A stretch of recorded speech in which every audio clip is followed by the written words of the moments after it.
राम कृष्ण हरी राम कृष्ण हरी राम कृष्ण हरी. अथवा अनादि हे अनेक, जे अनासारिखे एकाएक, आणि नामरूपादिक तेही विषम, म्हणून विश्व भिन्न परिन भेदे तयांचे ज्ञान, जैसे अवयव तरी आन आन परी एकेची देहीचे. महाराज, आपला 9वा अध्याय चालू आहे, राजविद्या राजगुह्य योग. यातले 3 टप्पे वेगवेगळे आपण विचारात घेतलेले आहेत. या विचारांच्या मागच्या विचारांमध्ये, म्हणजे आत्तापर्यंत आपण जो विचार केलेला आहे त्याच्या मागच्या विचारांमध्ये एक आहे संत महात्म्यांचं स्वरूप, की ज्यांच्या हृदयामध्ये प्रत्यक्ष भगवंत आहे. त्या स्वरूपामधले असलेले महात्मे, त्यांच्याकडे येणारं देवपण नाकारतायत. ज्यांच्या अत्यंत पवित्र अशा मनामध्ये भगवंत वास करतोय, चोखटे मानसी असेन मी क्षेत्रसन्यासी.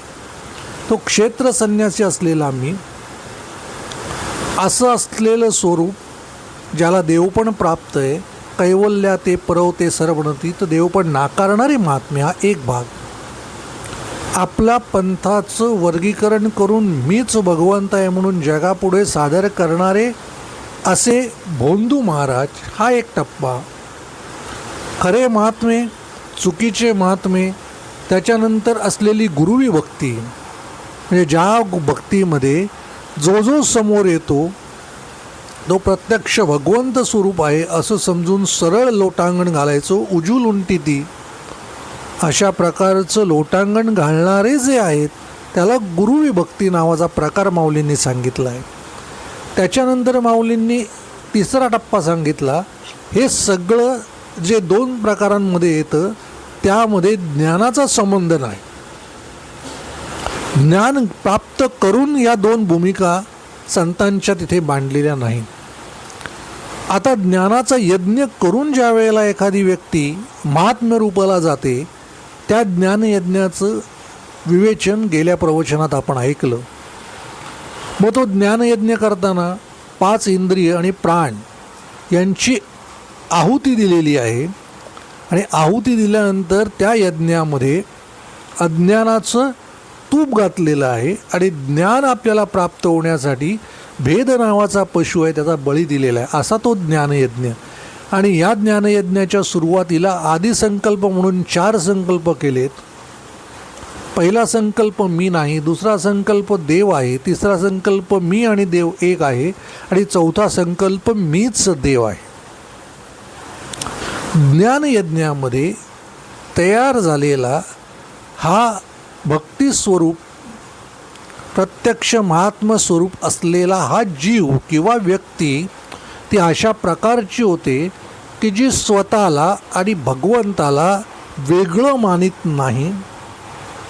मीच देव स्वरूप आहे अशा पद्धतीचं ज्याला ज्ञान होतं, तो भेद नावाचा पशु त्यांनी तिथे ठार मारलेला असतो. अशा स्वरूपाचं हे सगळं विवेचन या ओव्यांतून आलेलं आहे. याचा पुढचा टप्पा असा आला आहे, काही उदाहरणं माऊलींनी दिलेली आहेत. अथवा अनादि हे अनेक, जे अनासारिखे एकाएक. अनादि काही काळापासून, म्हणजे ज्या सृष्टीची सुरुवात झाली त्यापासून आलेले हे अनेक, जे अनासारखे एकाएक, प्रत्येक गोष्टीचे वेगवेगळं असलेलं स्वरूप असलेले हे,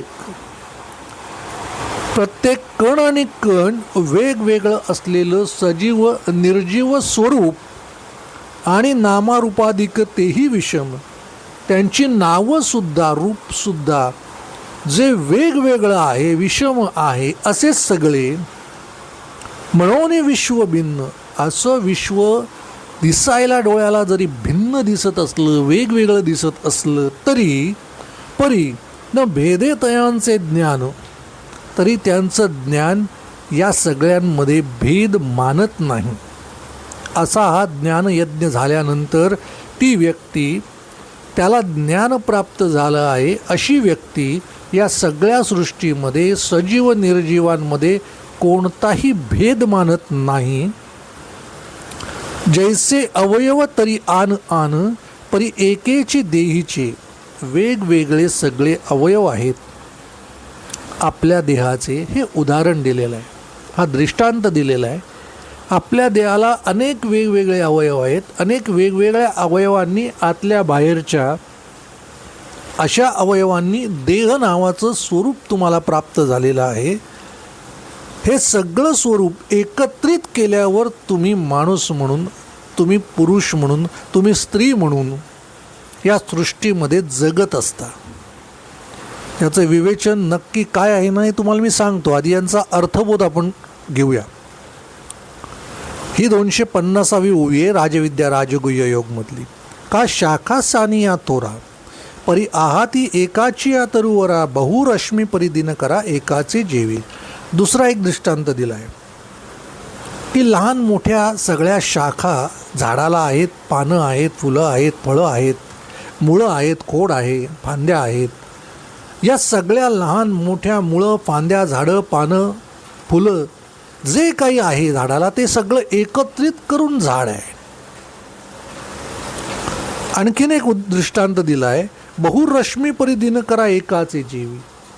हजारो किरणांनी, कोट्यावधी किरणांनी, लाखो किरणांनी सूर्य सहस्त्र रश्मी हा तुमच्याकडे येतोय, तुम्हाला स्पर्श करतोय, पृथ्वीला स्पर्श करतोय, परंतु मूळ सूर्य हा एकच आहे. त्याच्यातून निष्पन्न होणारे हे हजारो किरण, हे वेगवेगळे 3 दृष्टांत आहेत महाराज. तेवी नाना विधा व्यक्ती, आनाने नामे आनानी वृत्ती, ऐसे जाणती भेदला भूती अभेदा माते. आनाने नामे, वेगवेगळ्या नावाची, अनेक नावाची, अनंत नावाची, अनंत वृत्तीची, अनेक प्रकारे जन्माला आलेली सजीव निर्जीव प्राणी माणसं हे सगळे जीव जंतू ऐसे जाणती भेदला भूती अभेदा मत. यांच्यामध्ये जरी भेद दिसत असला तरी तो अभेद मानणारा तो. येणे वेगळाळेपणे मांडवा, करीती ज्ञानयज्ञ बरवा, जेन भेदती जाणीवा जाणते म्हणून. अशा प्रकारचा ज्ञानयज्ञ करणारे पांडवा, अर्जुना, जे भेदती जाणीवा, ते कोणत्याही परिस्थितीमध्ये त्यांना जरी जाणवत असलं याच्यामधला भेद, तरी तो भेद प्रत्यक्ष स्वरूपात त्यांच्या मनामध्ये जाणते म्हणून ते त्या भेदाला जाणत नाही, जरी भेद दिसत असला तरीही. ना तरी जेथवा ठाई, ना तरी जेदवा ठाई, देखती का जे जे काही, ते मी वाचुनी नाही ऐसा बोधू. ज्या ठिकाणी जे जे दिसेल ते ते प्रत्यक्ष अप्रत्यक्ष, दिसत असलेलं न दिसत असलेलं, कल्पनेत असलेलं कल्पनेत नसलेलं, स्पर्शाने अनुभवता येणारं अस्पर्शाने अनुभवता येणारं, असं सगळं जे काही या सृष्टीमध्ये आहे ते सगळं देखती का जे जे काही, ते सर्व जे ते बघतात ते मी वाचुनी नाही, ते प्रत्यक्ष माझ्याशिवाय नाहीच, असा त्यांचा बोध होतो. हा ज्ञानयज्ञ. महाराज, हा सगळा टप्पा आहे ना, हा सगळा टप्पा तसा कोणीही विचाराधीन करणार नाही, त्याच्यावरती विचार करणार नाही. कारण या टप्प्याचा, या गोष्टीचा आणि प्रत्यक्ष आजच्या सृष्टीत असलेल्या आपल्या राहणीमानाचा यथार्थ काडीचाही संबंध नाही. नीट मी काय सांगतोय त्याचा विचार केलात तर तुम्हाला समजेल. आपण प्रत्येक गोष्टीमध्ये भेद जाणल्याशिवाय जगूच शकत नाही. तुम्ही आणि तुमची असलेली धर्मपत्नी जर एकत्र असेल किंवा एकच आहे किंवा दोन्ही हे ईश्वर आहेत असं जर मानलं तर संसार चालणं अवघड होईल. माझी मुलं, माझे नातेवाईक, माझे दिसणारे समाजातले सगळे, माझे दिसणारे शत्रू, हितशत्रू, हे सगळे जर भगवंत स्वरूप मीच आहेत असं जर मानलं तर या सगळ्या सृष्टीमध्ये संवाद अवघड होईल. मी जर प्रत्यक्ष म्हणून निर्जीव सजीव वस्तू जर भगवंत स्वरूप आहेत असं समजलो, तर कुठल्याही सृष्टीतल्या वस्तूला नष्ट करताना माझ्या मनातील भाव ते करू देणार नाही, ते कर्म घडू देणार नाही. अशा पद्धतीचा ज्ञानयज्ञ करणारे या सृष्टीमध्ये बहुतांशी दुर्मिळ आहेत. नक्की तुम्हाला महाराजातनं घ्यायचं आहे काय? असा ज्ञानयज्ञ करणारे कोण? म्हणून जे मागचे 3 दृष्टांत आहेत ना, त्याचा नीट विचार केला तर तुम्हाला समजेल. एक दृष्टांत दिलं आहे की वेगवेगळ्या देहांच्या वेगवेगळ्या अवयवांपासून तयार झालेला देह. अनेक गोष्टी देहात अशा आहेत, समजा आपलं जर एखादं बोट तुटलं तरी या देहाला फरक पडत नाही. करंगळीचं तुटलं, अमुक तुटलं, असे अनेक अवयव शरीरामध्ये आहेत. ते नसलं तरी मनुष्य देह जगतो. परंतु असे काही अवयव आहेत की जे नसले तर तुम्हाला जगता येत नाही. अवयवांमध्ये जरी भेद असला तरी संपूर्ण देह हा एक आहे. संपूर्ण देह हा एकत्रितरित्या कर्म करतो, विचार करतो, त्यानुसारच जगत असतो. काय म्हणायचं आहे माऊलींना, याचा तुम्हाला सखोल विचार करावा लागेल की या नक्की हा विचार तरी काय आहे. एक महात्म्य झाला का ज्याच्या हृदयात भगवंत आहे, दुसरा महात्म्य झालं उजवी लोटांगण घालते, सरळ लोटांगण घालायचं, विचार करायचा नाही. पण तिसरा जो आहे ज्ञानयज्ञ करणारा विज्ञाननिष्ठ माणूस आहे. हा प्रत्येक गोष्टीचा विचार करणारा आहे. सगळे विचार एकत्रित केल्यानंतर सगळ्या इंद्रियांचा भाव त्यांनी आहुतीमध्ये टाकला आहे, सोबत प्राणही आहुतीमध्ये टाकला आहे. म्हणजे संपूर्ण देह त्या प्राणासहित आहुतीत टाकला आहे. त्याच्यामुळे त्याच्या समोर असणारी प्रत्येक गोष्ट ज्याला भेद म्हणता येईल त्याला बळी दिला आहे, याचा अर्थ त्याला नष्ट केलेलं आहे. असा देह या सृष्टीमध्ये तुम्हाला बघायला मिळणं ही अत्यंत दुर्मिळ गोष्ट आहे, लक्षात घ्या. असा ज्ञानयज्ञ करणारा माणूस तुम्हाला सापडणं ही खूप आणि खूप दुर्मिळ गोष्ट आहे. त्याचं कारण असं आहे, असा भाव निर्माण होण्यासाठी तुमच्या मनातल्या सर्व आकांक्षा, इच्छा, तुमचे सगळे लोभ, सगळे मत्सर, अहंकार, तिरस्कार हे षड्रिपू संपलेले पाहिजेत, म्हणजे नष्ट झालेले पाहिजेत. नजरेत तुमच्या भावच निर्माण होता कामा नये, समोर कोणी असो. मग ह्याच्यातली असलेली माणसं, मग दुर्मिळ असलेली अशी व्यक्ती जगतील कशा? प्रश्न आहे ना महाराज, हे चिंतन आहे. सहस्र रश्मी सूर्याची किरणं येत आहेत, किरणांमुळे या पृथ्वीवरती असलेलं जीवन जगतंय. किरणच नसली तर सृष्टीवरचं, पृथ्वीवरचं जीवन नष्ट होईल. सूर्याचं कर्म आहे किरण देणं. किरण पृथ्वीवर कुठे पडतात, त्याच्यापासून काय उत्पत्ती होते, त्याच्यापासून काय निर्मिती होते, त्याचा उपयोग कोण कसा करतंय, याच्याशी सूर्याला काही घेणं देणं नाही आहे. कारण या ब्रह्मांडामध्ये तो सूर्याचा प्रकाश जातोय. ज्या ठिकाणी तुमची आमची नजर नाही त्या ठिकाणापर्यंत तो प्रकाश जातोय. त्याचा वापर तिथलेही जीवसृष्टी करते. आपल्याला एकिवात नसली, आपल्याला माहिती नसली तरी अशी असण्याची शक्यता नाकारता येत नाही.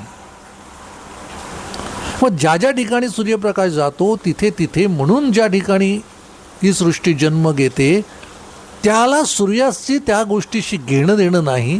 त्याप्रमाणे देहामध्ये असलेल्या हजारो अवयवांचं कार्य घडतं, त्या देहाला प्रत्येक अवयवाशी व्यक्तिशः घेणं देणं नाही. प्राण जो देहामध्ये, त्याला त्या देहातल्या सगळ्याच अवयवांशी घेणं देणं नाही. देह वेगळा, प्राण वेगळा, याच्यातला असलेला भेद संकल्प, भगवंत स्वरूप असलेलं हृदय, याच्यातला सगळा विचार हा वेगळा, भेदच नाही. म्हणजे जे काय आहे ते भगवंत आहे. मग अपेक्षा नाही, विचार नाही, मागणी नाही, लोभ नाही. मग तुमच्या डोक्यावरती असलेलं कुठल्याच कर्माचं ओझंसुद्धा नाही. कुठे आलात बघा, कुठून कुठे आलात बघा. हृदयात असलेला भगवंत अशी भक्ती करणारी महात्म्य व्यक्ती ती संत, ते गुरुवी भक्ती म्हणून लोटांगण घालणारे म्हणून ते संत, आणि ज्ञानयज्ञ वैज्ञाननिष्ठ असून स्वतःच्या स्वरूपातले सगळे असलेले पंचेंद्रियांची तत्व आहुती म्हणून देऊन प्राणासहित यज्ञ करून भेद नष्ट करून चार संकल्पावरती स्वतः ईश्वर होणं हा ज्ञानयज्ञ. आता मीच ईश्वर आहे म्हटल्यानंतर समोर असणाऱ्या प्रत्येक सृष्टीतलं कार्य हे माझ्यासाठी घडतंय का मी करतोय? नाही कळलं? परत नीट विचार करा. या सृष्टीतलं जे जे काही कर्म घडतं, जे जे काही कार्य या देहातर्फे घडतं, देहातून घडतं, ते मीच ईश्वर आहे म्हटल्यावर मी करतो का ते घडतं? ते घडतं. मी करतो ही जर उक्ती आली तर भेद पुन्हा निर्माण होतो. भेद आपण तिथे बळी दिलेला असल्यामुळे मी ही संकल्पनाच संपते. घडतं याचा अर्थ माझं अस्तित्व, माझ्या स्वरूपात असलेलं देवाचं अस्तित्व ते घडवत जातं. मी त्याला साक्षी किंवा मी त्याला निमित्त मात्र, मी त्याला केवळ एक गरजेपुरता उपलब्ध असलेलं कारण आणि कारक स्वभावासाठी म्हणून, केवळ म्हणून, निमित्त म्हणून इथे माझं उपयुक्तता भगवंत कार्यासाठी, देहाच्या कार्यासाठी गरजेपुरती हे समजलं तर भेद नावाचा पशु मेला. एक एक गोष्ट तुम्हाला उलगडताना थोडीशी अवघड जाईल, कारण काय इथे वेगळ्या कुठल्या गोष्टींची प्रमाणं नाहीत. ज्ञानेश्वरी म्हणजे ज्ञानेश्वरीच चालणार. अनेक लोक भेटत असतात, बोलत असतात, अनेक लोक अनेक गोष्टी देण्याचा आपल्याला प्रयत्न करत असतात. अनेकांना वाटतं आपण काहीतरी द्यावं, पण ज्ञानेश्वरीमध्ये रममाणच झालेला, ज्ञानेश्वरीमध्ये सर्वतोपरी ज्ञान प्राप्त झालेला माणूस, ती व्यक्ती तुमच्या कोणत्याच गोष्टीच्या अपेक्षेने तुमच्याकडे बघतही नाही ना तुमच्याशी बोलतही नाही. ज्याला संपूर्ण ज्ञानेश्वरीमधला भाव कळला तो तुमच्या समाजामध्ये येऊन तुमच्याशी बोलण्याऐवजी त्याला एकांत प्रिय आहे. तो स्वतःच्या मस्तीत जगणारा असा व्यक्ती आहे. तो तुमच्याकडे कुठल्याच अपेक्षेने कधीच येणार नाही. जर ज्ञानेश्वरी सांगणारा तुमच्याकडे अपेक्षा घेऊन येतोय तर तो ज्ञानेश्वरीतला नाहीच.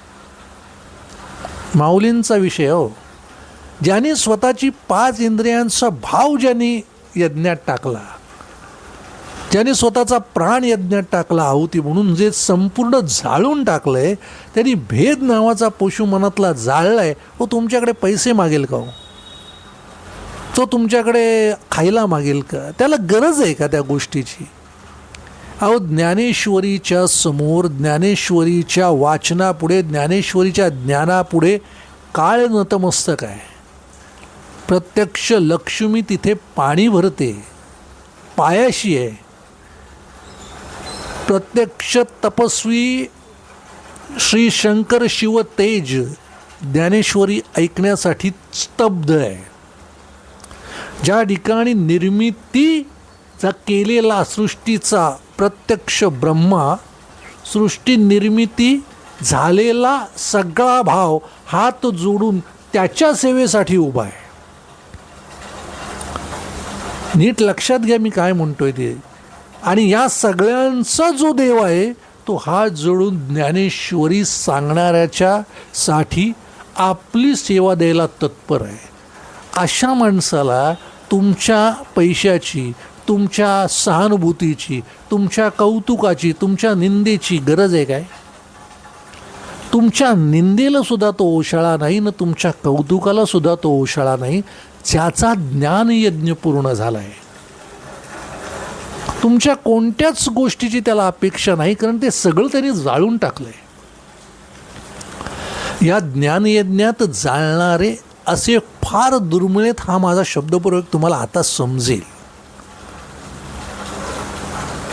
व्यक्तिशः एखादी गोष्ट घडते ना, ती व्यक्तिशः स्वतःच्या बाबतीत घडणारी आहे.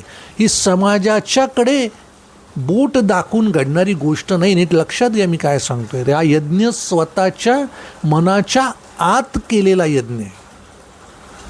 अशा स्वरूपात असलेला रममाण झालेला ज्ञानेश्वरीतला हा स्वतःच्या मस्तीत आहे.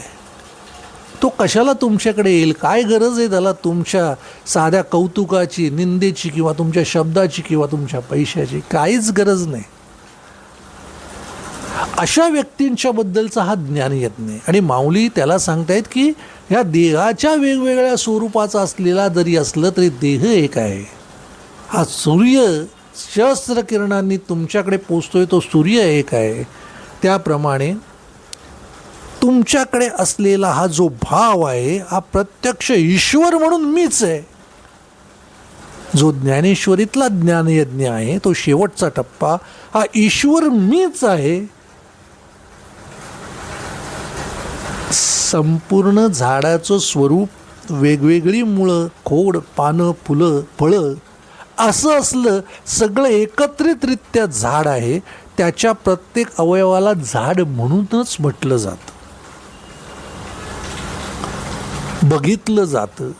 अशा स्वरूपामध्ये तयार झालेला हा ज्ञानी ज्ञानयज्ञाचा तरू, ज्याला अनेक पल्लव, अनेक शाखा, अनेक मुळं, अनेक फळं निर्मिती जरी होत असली तरी हा तरूवर देणारा कोण, घेणारा कोण, झाडाखाली बसणारा कोण, पानं पडतायत कुठे, फांदी जाते कुठे, त्याचं निर्मिती होते कशी, मुळातनं येतं आहे कसं, त्याला त्याच्याशी घेणं देणंच नाही. कापली तरी जगतो. पसरायचं म्हटलं की मुळं पसरतो, तुटली तर पुन्हा दुसरीकडे पसरतो. त्याचा तुम्हाला राग नाही, त्याचा तुम्हाला द्वेष नाही. तो कोणाचा द्वेष करतो का? समोर उभं असलेलं झाड द्वेष करतो का? फांदी कापली म्हणून शिवाय देत नाही, दुसरी फांदी उगवते. दगडं मारलं तर फळ देतो, आलेलं फळ देतो, त्या स्वतःला त्याचा काहीच उपयोग नाही. पानं पडली, पानं तोडली, पानं खोडली, त्याला त्याच्याशी कर्तव्य नाही. संपूर्ण तोडून टाकलंच तरी. अशा प्रकारचा जो भाव आहे, उदाहरण का दिले लक्षात घ्या. हे लोकांना समजत नाही, लोक ओलांडून जातात या ओवीला. हे उदाहरण का दिले समजून घ्या. ज्ञानयज्ञ पूर्ण झाल्यानंतर माणसाचा स्वभाव त्या झाडासारखा होतो. मला छाटा, मला बोला, माझ्यावर प्रेम करा, मला पाणी घ्या, माझ्या सावलीत येऊन बसा, माझ्या झाडावर पक्ष्यांनी या, ते फळं खा, काही करा, माझ्याबरोबर तुम्ही कसेही वागा. मी माझं जगण्याचं काम करतो, देण्याचं काम करतो. मला सावली देणं माझं कर्म आहे, मला फळं देणं माझं कर्म आहे. या झाडावरती नवीन फांदी उगवून मोठमोठ्या शाखा निर्माण करणं माझं कर्म आहे. माझं मी कर्म करतो. अशा तरुवरासारखा, झाडासारखा ज्ञानयज्ञ सफल झालेला माणूस आहे की नाही दुर्मिळ? आता तुम्हाला समजेल. या ओव्यांचे जे दृष्टांत आहेत ना, लोकांना वाटतं काहीतरी सांगितलं आहे म्हणून सांगितलं आहे, पुढे जातात. मग याला आणखीन कुठल्या तरी संतांच्या अभंगाचं प्रमाण द्यायचं, त्यातले शब्द घ्यायचे, त्यातले अभंग उचलायचे. ठिगळ लावायचं नाही हो. दरतारी पैठणीला घोंगडीचं ठिगळ लावायचं नाही. ज्ञानेश्वरी सांगायची तर ज्ञानेश्वरीच सांगायची. ज्ञानेश्वरीवर बोलायचं तर ज्ञानेश्वरीमधलंच सांगायचं. इतर कुठल्याही गोष्टीचं प्रमाण ज्ञानेश्वरीला लागत नाही. ज्ञानेश्वरी ही सर्वोच्च आहे. ज्या सर्वोच्च ठिकाणावर ज्ञानेश्वरी आहे तिथे इतर कुठलीही गोष्ट तिथे टिकत नाही, लावावी लागत नाही, तिथे पोचत नाही. ते पोचवण्याचं किंवा चिटकवण्याचं काम करायचं नाही.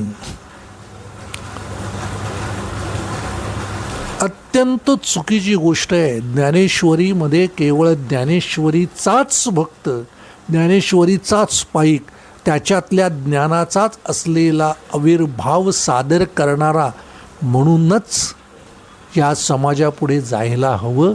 आणि तसंच ज्ञान तुम्ही समोरच्याकडे द्यायला हवं. कुठलीही थूकपट्टी त्याला लावायची नाही. हे का सांगतोय तुम्हाला? या प्रत्येक गोष्टीला काहीतरी कारण आहे. प्रसंग एकनाथ महाराजांच्या आयुष्यात घडलेला आहे. ज्ञानेश्वरी घेऊन आल्यानंतर तिला व्यवस्थितरित्या समाजापुढे नेण्यासाठी म्हणून एकनाथ महाराजांनी काही अभंग स्वतःचे त्याच्यात जोडावेत म्हणून टाकले. त्यावेळेला दृष्टांत म्हणून समोर येणाऱ्या एका व्यक्तीने जरतारीला घोंगडीचं ठिगळ लावताना एकनाथ महाराजांनी पाहिलं आणि प्रश्न विचारला की एवढ्या जरतारी वस्त्राला असं ठिगळ का लावतोस? ते म्हणले, जे तू करतोयस ते मी करतोय. माऊलींनी त्याचा कंठ वापरून एकनाथ महाराजांना हा दृष्टांत दिलाय, ठिगळ लावायचं नाही. ज्ञानेश्वरी ही स्वयंभू आहे. ज्ञानेश्वरी ही व्यक्तिशः प्रत्येक माणसासाठी स्वनिर्मित असं एक भगवंताचं स्थान आहे. प्रत्यक्ष भगवंत जिथे नतमस्तक होतात अशा ज्ञानेश्वरीला आपली ठिगळं लावायची नाहीत. जे सांगितलंय, जे दृष्टांतात म्हटलंय त्याची फोड वरच्या निश्चित ओवीशी असते. लक्षात घ्या, खाली दृष्टांत सांगितलेत तर त्याची फोड वरच्या ओवीशी असते आणि वरच्या ओवीचा अर्थ हा खालच्या ओवीमध्ये असतो. माऊलींची रचना अशी आहे. आता याचा सगळा जो अभ्यास आहे ना, हा अभ्यास ज्या वेळेला शेवटाला जाईल तुम्हाला समजेल की कशासाठी मांडलं आहे. हा अभ्यास पूर्ण झाल्यानंतर माऊली सांगतात मी का मांडलं आहे. अभ्यास अर्धवट असताना माऊलींची रचना नसते, त्याच्यामुळे समजून घ्यायचा प्रयत्न करा. ज्ञानेश्वरीचं चिंतन आधी, ज्ञानेश्वरीचे दृष्टांत आधी, ज्ञानेश्वरीमध्ये असलेला भाव आधी, मग त्याच्यानं मागे येतो सिद्धांत, त्याच्या मागे येतं सूत्र आणि पुन्हा सूत्र आणि सिद्धांत मिळून येतो शेवटचा मूळ सिद्धांत. वेगवेगळे टप्पे माऊलींनी मांडले, तर रचना वेगळी, अभ्यास करण्याची पद्धत वेगळी. आता या सगळ्याचा बोध कुठे होतो तो नीट लक्षात घ्या. तेवी नानाविधा व्यक्ती आनाने नामे आनाने वृत्ती ऐसे जाणती भेदला भूती अभिधा माते. वेगवेगळ्या व्यक्ती वेगवेगळ्या नावाने वेगवेगळ्या प्रवृत्तीने जरी समोर भेद दिसत असला तरी या भूतांमध्ये जो भेद मानत नाही, येणे वेगळाळेपणे पांडवा करीती ज्ञान योद्धुनु बरवा, जेन भेदती जाणीवा जाणते म्हणून ना तरी जे दवा जिये ठाई देखती का जे जे काही ते मी वाचुनी नाही ऐसाची. मी वाचून या सृष्टीत काहीच नाही ऐसा बोध ज्याला झालेला आहे, तो ज्याचा ज्ञानयज्ञ पूर्ण झालेला आहे, तो ज्याने तो भेदाचा पशु बळी दिलेला आहे, तो. पुन्हा एक दृष्टांत दिलाय. पाहे पा बुडबुडा जेवता जाये तेवती जळची एक तया आहे, मग विरे अथवा राहे तरी जळाची माझी. का पवने परमाणू उचलले ते पृथ्वीपणा वेगळे नाही केले, आणि मागवते जरी पडले तरी पृथ्वीची वरी. दोन दृष्टांत. पहिला दृष्टांत, पाण्याचा बुडबुडा म्हणून जरी जन्माला आला तरी विरला तरी तो पाणी झाला, पहिला दृष्टांत आहे. दुसरा दृष्टांत आहे की काही मातीचे कण वादळाबरोबर आकाशात गेले, पुन्हा जमिनीवर पडले, माती झाले. कोणासाठी येतो दृष्टांत आहे? या समाजाला लागू पडणारे दृष्टांत आहेत. बुडबुडा, तुमच्या अहंकाराचा बुडबुडा या सृष्टीमध्ये कर्माच्या मुळे निर्माण होणारा अहंकाराचा बुडबुडा आहे. मी केलं, माझ्या मुलांसाठी मी एवढं केलं, माझ्या घरासाठी मी एवढं केलं, समाजासाठी मी एवढं केलं, मी एवढं मोठं कार्य या लोकांना उद्धारण्यासाठी केलं, वगैरे वगैरे वगैरे सगळे बुडबुडेत. जे जे काही कर्म घडलं ते भेदाने तू केलंच नाही, कारण तुझंच अस्तित्व नाही. तुझं अस्तित्व ज्ञानयज्ञात जर तू टाकलं असतंस तर हा अहंकाराचं बुडबुडा निर्माण झाला नसता. हा अहंकाराचा मीपणाचा झालेला बुडबुडा कधीतरी फुटतो, तो नष्ट झाला का पुन्हा त्याचं पाणी. अस्तित्वच नाही, बुडबुड्याचं अस्तित्व क्षणभंगूर आहे, तसं माणसाच्या जीवनाचं अस्तित्व क्षणभंगूर आहे. या अहंकाराचा बुडबुडा काही क्षणापुरता, पुन्हा पाणी. दुसरा दृष्टांत, मातीचा कण आकाशात गेला वादळापोटी, उंचच्या उंच धूळ उडते आकाशामध्ये. पण वादळ संपलं की ते जमिनीवर पुन्हा माती. तो कण सापडेल का जो आकाशात गेलेला आहे तो? आपल्या अहंकारापोटी अत्यंत उंच टोकाला घेऊन गेलेलो आपण स्वतःला. मग त्याच्यामध्ये हजारो कोटींची माया जमवली असेल, संपत्ती जमवली असेल, सगळ्या गोष्टींचा मान सन्मान असेल, प्रतिष्ठा असेल, अशा टोकाला गेलेलो आपण. ते वादळ, ते आयुष्य, तो झंझावात संपला जमिनीवर. एकदा जमिनीवर पडून त्याची राख झाली की विषय संपला. दोन अत्यंत मोठी उदाहरणं आहेत माऊलीने दिलेली. ती याच्यासाठी दिली आहेत का तुम्हाला ज्ञान प्राप्त झाल्यानंतर ज्ञानाचा झालेला गर्व, ज्ञानाचा झालेला अहंकार, त्याचा आलेला बुडबुडा हा तेवढ्यापुरता आहे. तू नष्ट होणारे ज्ञान शिल्लक राहतं. तुझं अस्तित्व संपलं की विषय संपला. तू मी म्हणून जे जे कर्म या सृष्टीमध्ये मान्य करतोस, प्रतिष्ठा प्राप्त करतोस, श्रेय घेण्याचा प्रयत्न करतोस, ते कर्म, ते सगळं या ज्ञानयज्ञाप्रमाणे जर मी केलेलं असेल तर तुझं अस्तित्व संपलं का तू पुन्हा मातीत, त्या धुळीचा कण पुन्हा तू परमाणू मातीत, तुझं अस्तित्व संपलं. तू कोण इथे माहीत नाही. फार अचाट विषय आहे.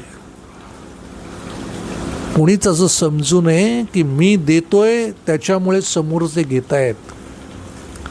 आमच्यासारख्यांनी या गोष्टीचा 100% विचार करायला पाहिजे. मी जर देणारा असतो तर जन्माला आलो त्याच वेळेला मी द्यायला सुरुवात केली असती. जर मी आज देतोय याचा अर्थ इतक्या वर्षानंतर मला कोणीतरी वापरतंय, त्याला असं वाटलं मी वापरावं, योग्यतेचं आहे मी वापरण्याच्या, त्यानुसार माझं शरीर मी जर तयार केलेलं होतं म्हणून मला कोणाला तरी वापरावं असं वाटतंय आणि त्यातल्या त्यात ते माऊलींना वापरावं असं वाटतंय, याच्यासारखा दुसरा आनंद नाही. आणि माऊली ज्या वेळेला हे सगळं वापरतायत त्यावेळेला तुम्हाला त्यातला अहंकार हा त्या बुडबुड्यासारखा नष्ट होणार आहे हे तुम्ही डोक्यात ठेवलं पाहिजे. ज्याचा ज्ञानयज्ञ झाला आहे ना महाराज, तो तुमच्यापर्यंत कधी येणारच नाही. तो तुम्हाला कधी स्वतःहून भेटणारच नाही, कारण त्याला तुमची गरजच नाही, त्याला समाजाचीच गरज नाही. तो त्याच्या एकांतात, त्याच्या मस्तीत, त्या ज्ञानेश्वरीच्या सगळ्या चिंतनात अगदी सुखात रममाण झालेला आहे. त्याला कशाचीच गरज नाही. तुमच्या बारीकशा कौतुकाला, तुमच्या बारीकशा तुटपुंजा पैशाला, तुमच्या अन्नाला तो भिकेलेला नाही. याचाच दुसरा भाग असा, जे अशा पद्धतीने तुमच्याकडे येतात ते ज्ञानेश्वरीच्या नियमानुसार ज्ञानयज्ञ करून तुमच्याकडे आलेले नाहीत. अप्रतिम विचार आहेत. काय होते, तुम्हाला सांगताना बऱ्याच गोष्टी या सांगाव्या वाटतात, परंतु समाजाच्या काही नियमानुसार त्यामुळे तुम्हाला सांगता येत नाहीत. काही गोष्टींचं खरं रूपक म्हणून नाव घेऊन आपण वापरू शकतो, परंतु कीर्तनामध्ये किंवा प्रवचनामध्ये एखाद्या गोष्टीची निंदा किंवा एखाद्या गोष्टीला असलेला तुच्छ भाव सादर करणं हे अमान्य आहे.